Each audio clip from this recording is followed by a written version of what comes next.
স্বাধীনতা ও অভ্যাস। কবি সুজান বিথি। জানালায় সকাল নামতেই বাবা এসে ডাকে, খোকা উঠে পড়, অনেক যে কাজ বাকি। আমি চোখ রোকড়ে বাবাকে জিজ্ঞেস করি, কেন বাবা, আজ কি দুর্গা পুজো নাকি? বাবা আমার চিবুক চেয়ে বলে, দূর বোকা, আজ যে 15ই আগস্ট।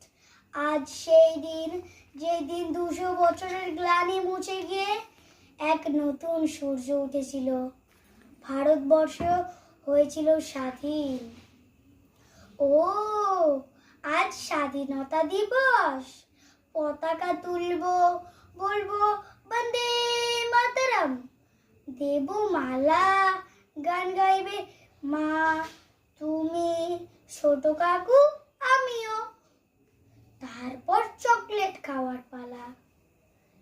না রে বাবা, স্বাধীনতা আসলে এগুলো নয়। জানিস, ব্রিটিশরা ছিল ভীষণ অত্যাচারী। কত মানুষ দিয়েছেন প্রাণ ওদের হাতে। কতবার এই সোনার দেশে হয়েছে মহামারী, ওরা সব নিয়ে গেছে নিজেদের দেশে। আমাদের আটকে রেখেছে ওরা নিষ্ঠুর। ভারতবাসীকে বলেছে কুকুর। কত রক্ত গুলি দেশমাতার বুকে তুলেছে কান্নার সুর। তাই তো একদিন জেগে উঠেছিল মানুষ, একটু একটু করে জ্বলেছিল আগুন। কত প্রাণ হলো বলিদান, কত প্রাণ নিশ্চুপ। ভারতবর্ষে বয়ে গেল নদী, কেবল রক্ত আর খুন। তারপর ওরা ভয় পেল, অনেক দিনের পরে ভাবলো এবার পালাতেই হবে, উপায় নেই।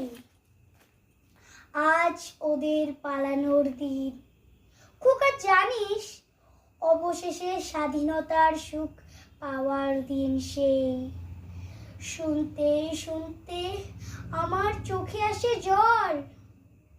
বাবার গলা জড়িয়ে বলি, বন্দি যদি পরাধীনতা, আমাদের যে টিয়া খাঁচায় থাকে ছোলা খায়, ওরও তবে কষ্ট অনেক। বাবা, ওরও আছে ব্যথা। হঠাৎ বাবা চুপ করে যায় দেখি। মা এগিয়ে আসে, খাঁচার দরজা খুলে দিয়ে বলে, যা পাখি উড়ে। হাততালি দিয়ে আমি, কি মজা কি মজা। কিন্তু পাখিটা কিছু পর ফিরে আসে ঠিক ঘুরে। আমি অবাক হয়ে বলি, বাবা এটা কেন হলো? ও যে স্বাধীনতা পেল, গেল না কেন তাও? পাখি তখন বাইরের মাইক শুনে শুনে বলছে, এক টানা তোমরা রক্ত দাও, রক্ত দাও। আমি মন খারাপ নিয়ে মালা গাঁথতে বসি।